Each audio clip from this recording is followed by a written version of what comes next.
you really have to take control of your care. You have to be a little bit fearless. We need to break down barriers about talking about breasts. We need to break down barriers of talking about chemo.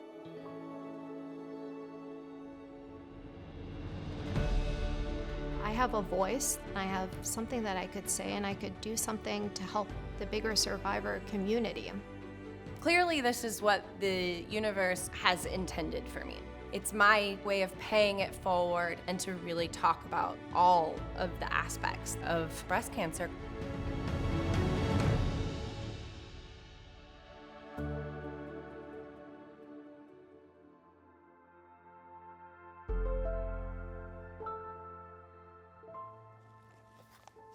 I was diagnosed in my mid-30s.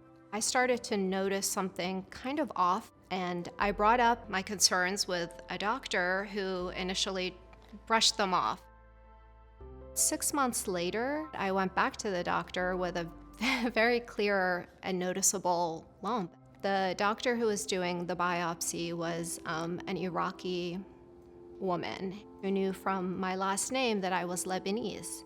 I asked her, "Why are you worried?" And she said, "In the Middle East, we see breast cancer younger than in the Western world. There's still a sense that young women don't get breast cancer, so symptoms are dismissed and diagnoses are delayed, and it's a common story that you hear among younger survivors." I was very lucky to have the support of a big group of friends and a big, wonderful family. But one thing that I really struggled with in the beginning and that I didn't have was somebody to talk to specifically about the breast cancer experience. Diane was one of the first survivors that I met in the group of young survivors. And Diane was one of the most fearless people I've ever met. And she taught me so much about driving your own care, helping to drive where research goes. I first started learning more about minimal residual disease at a science conference. I remember Diane looking at me and saying, "We're doing that trial." That was my first step in clinical trials, and eventually joining the advocate board at University of Pennsylvania for the center that is working on these issues. Unfortunately, we lost Diane a few years ago, but her strength and her willingness to keep trying and her willingness to push researchers, to question doctors, that stays with me to this day. And I hope that I can carry that legacy forward and that we can find the answers that weren't available for her.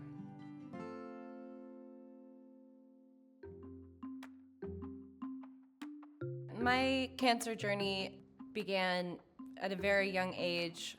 I had about 7 direct family members who were diagnosed with breast cancer. So for me, growing up, I always wondered when I was diagnosed metastatic, it was such a shock. I had grown up in this culture. I had tons of women and people around me that had been diagnosed, yet somehow these words, triple negative, were never a part of the vocabulary. My needs were so different, and I believe that they still are so different from my mom's and from even my grandmother's. The overwhelming feeling of needing to find people who were like me or who understood what I was going through just was a burning desire inside of me.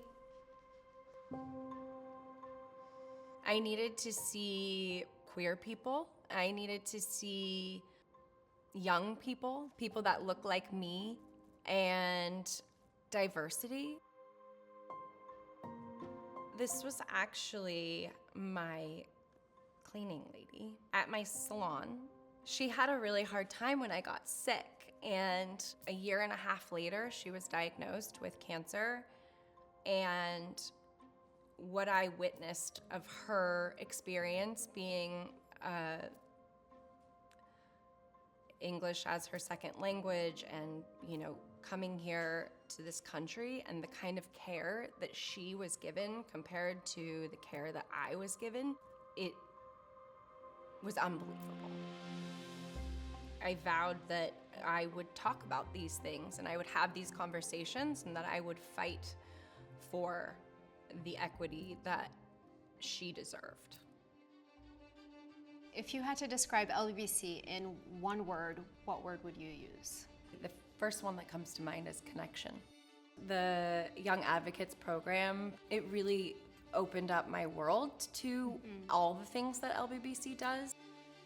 My first interactions with LBBC were at the gala. I loved the fact that it was a celebration of survivorship. And then from there, it kind of grew into, okay, well, what else can I be involved with that would serve not just people that I knew personally, but like the wider community?